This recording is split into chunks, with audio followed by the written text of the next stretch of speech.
Merhaba, Kiyev'te saat 7.30 bugün Kırmışgal'ın 686. konu efirde. Zaman studiyada Şevket Amatulayev çalışmakta.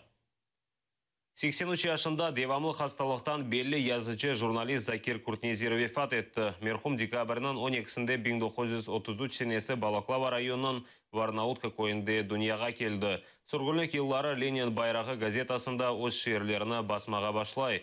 Sonra Yıldız Mecmuasında, sonki yılları ise Hidayet gazetasında çalıştı. Birçok kitap ve eserlerinin müellifi. Çok yıllar devamında Kara Müslümanlar Dini İdaresi'nde faaliyet gösterdi. Cuma Cami kuruluculuğunun bağlı tedbirlerinin teşkilatçılarından biri edi. Cenaze namazı bugün Dobraya 4 Mahmut Sultan kasabasında Kırım vaktinin saat 2'de ötkerilecek. ATR telekanalı merhumunun soysoplarına öz taziyelerini bildiriyor. Men milletimizge, avdet olayatkan halkımızga, ana vatanımızda birlik, beraberlikle yaşamakını arzulayım. Çünkü bölüngenini börü aşar derler. Bu cihetten biz sonki vakitlerde biraz zayıfladık. Birlik beraberliğimizni coymağa başladık. Bunu yok etiyik. Beraberlikte, birlikte hikmet vardır. Bundan da gayrı biz dinimizge sarılayık. Kur'an-ı Kerim'de öyle de ayet var. Benim yipme yakşı sarılın diye Allah Teala. Bu degen söz İslam'a yapışmak gerekmez. İslam boyunca yaşayan insanlar yakşılıkla yaşarlar, kemlik görmezler ömürlerinde.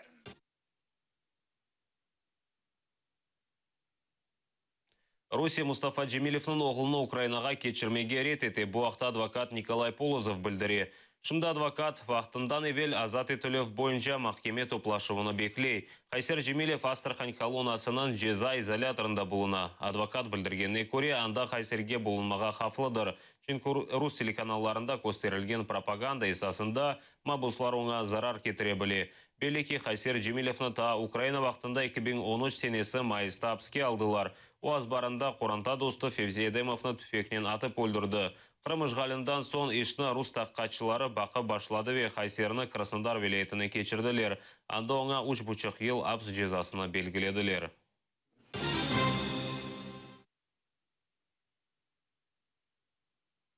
Kırım'dan yukarı Rus mahkemesi Liliya Bujurova FSB'ge karşı bergen şikayetini kanatlendirmedi. Geçken sene ise noyabrda Ahmedjet'in Kiyev rayon mahkemesi aynı şikayetini qaytargan edi. Bujurova ise onun evinde tintuf geçirgen FSB xadimlerini advokatını evge koymaganlarına şikayet etti. Tintuf FSB xadimleri Kırım blokada штаб yolbaşısı Lenur Islamov'a karşı açılgan jinayi iş boyunca geçirgen edi. Мы будем подавать кассационную жалобу, потом жалобу в порядке надзора. А в данном случае имеет место нарушение конституционного права на защиту. То есть это, с таким же успехом можно адвоката не пропускать, допустим, на допрос или там, на судебное заседание. Это вот, недопуск адвоката при проведении обыска является вот таким же абсурдным, преступным действием, как недопуск адвоката, скажем, при проведении суда. Мы пройдем все стадии обжалования, и вот в рамках правового поля Российской Федерации я буду делать все для того, чтобы подобная порочная практика, по крайней мере у нас в Крыму, в отношении наших клиентов не существовала.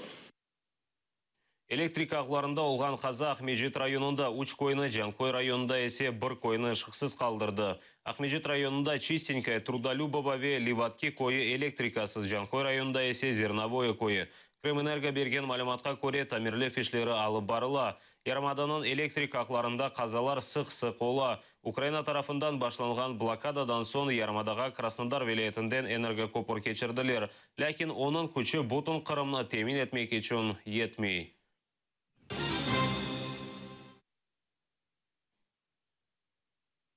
Kırım trolleybus şirket xadimleri narazılıq keçire işçilerge işandırılgan aylıqlarını bermegenler. Ukrayna tarafından energoblokada başlangan son dekabrının başında şirket işini toxtattı. Xadimlerini ise tatilge yolladılar. Buna bakmadan hem şirket yol başçılığı hem de Aksionov bu kunlerge aylıqını ebbir bermege işandırgan edi. Нам обещали заплатить с 1 по 10 число. Как бы 2/3 зарплаты вчера нам говорил директор парка, а сегодня нам сказали, что нам ничего не оплатят. У нас тут творятся такие чудеса, что непонятно. Одни одно говорят, вторые другое говорят. И вообще, народ от этого весь страдает. Мы всеми силами стараемся сохранить сотрудников, да, поэтому и выплачиваем 2/3 заработной платы, чтобы люди могли жить и существовать, да. У меня было 31 000, теперь я получила 11. Нам зачитали вот только что приказ, что нам ничего не заплатят за эти 10 дней. Я, естественно, недовольна, потому что дети мои будут голодные. Блокада өз мақсадына ереше буақта акция иштиракчылары білдіре. Азов полкының жемаат корпус векілі Станислав Краснов айтқанына көре, Украина акимиетіне ресми шекілді ишғалжилерінен тижарет ве контрабанданы тоқтатмаға мечбур еткенлер. Нового года мы видим определенные успехи, которые достигла наша блокада. То есть силами общественных активистов, именно без помощи государства, мы смогли остановить поток контрабанды, поток товаров, который шел к оккупантам. И этим нанесли сильный удар по их экономике. Также мы смогли поддержать энергетическую блокаду, которая произошла, и все-таки заставить украинское государство выключить электроэнергию уже официально в Крым. Я уверен, что и следующие этапы блокады, которые мы планируем, они тоже будут успешными, потому что за нами правда, и мы победим. И Крым — наша территория. Туневан Түркияде олған патлав құрбанлары четел туристлері, олар арасында 8 Алман, 2 Корея ватандашы ве 1 Перудан. Месулетлікні оз бойына Ислам девлеті бірлешмесі алды. Беллеке Туневан Кунду Стамбулның Султан Ахмет районында жами янында патлав yüz берді. Umumen 11 insan elak oldu, 14'ü çeşit yaralar kazandı. Birdenbire çok şiddetli bir patlama oldu. Deprem etkisi yapar şekilde. Baktık o taraflarda cesetler yerde filan, yaralı yatanlar yerde filan, onları şey yaptık. Tabii hemen 2-3 dakikada polis arkadaşlar geldi. Onlar koridora aldı her tarafı. Ambulanslar geldi. Bir panik havası oluştu yani. Olayı çok bilmiyorum. Şimdilik iyi hissediyorum çünkü olayı çok bilmiyorum. Şimdi bana ölenlerin olduğunu söylediniz. 10 kişiymiş. Bu yüzden biraz endişelendim. Tatilinize devam edecek misiniz? Evet, yarına kadar. Yarın gidiyoruz. Ермайы фияты $30 қадар түшті. Сонки кере бөле фиятлар 12 ел евелісі олған еді. Шымды сұравға көре ермайыны артық шығаралар. Бой сaf себептір. Мұне берабер сонки 40 ел девамында илкере Америка Қошма Штатлары базарға өз ермайыны шығарды. Сонки 1,5 ел девамында ермайы уч кереге уджызлашты. Бұл далғада Русияде рубль фияты түше. Шымды 1 Америка доллары үшін 77 рубле берелер. Путин есе Русияны супер девлет япмай жағында ишандыра. Оның сөздеріне көре бұл пек палы ве месулетлі іштір. Бұл ақтауы Алманлы Билд журналына берген изатында білдірді.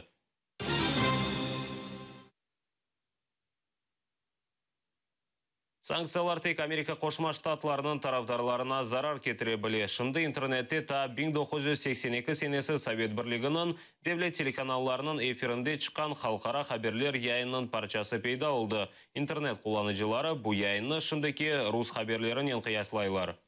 Советский Союз – страна большая, с мощной экономикой, богатыми ресурсами. Так что все эти блокады и санкции он уж как-нибудь переживет. А вот по союзникам Вашингтона, которые гораздо больше зависят от внешней торговли, политика ковбойских наскоков на нормальные экономические связи бьет куда сильнее. Сафари-парк Тайган Вескас хайванат бақчасынан мудира Олег Зубков құрамынан рус прокурорына қорламақ үшін Арсланин мұсафірлікке келмеге шандыра. Бұақта о Тайганда журналистер үшін өткерілген ашық қапылар вақтында білдірді. Белеке рус прокуратурасы Зубковқа қаршы жинай ішлер ашқан сон, мудир наразылық көстермек үшін өз айванат бақчаларына зиярет үшін қапатқан еді. Кеченлері Зубковқа өз хадимыны көтеклегені үшін 3 ел шартлы жеза белгіледілер. Зубков епсі қабатларына эссасыз кебісая бұл мақсус Поклонскаяның сымарышыдыр дей. Над тобой поиздеваюсь, а? Госпожа, покажите, пожалуйста.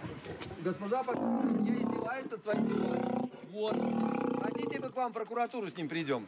Поиздеваемся над вами. Вау, привет, представляете прокуратуру Крыма? Вот так, правильно.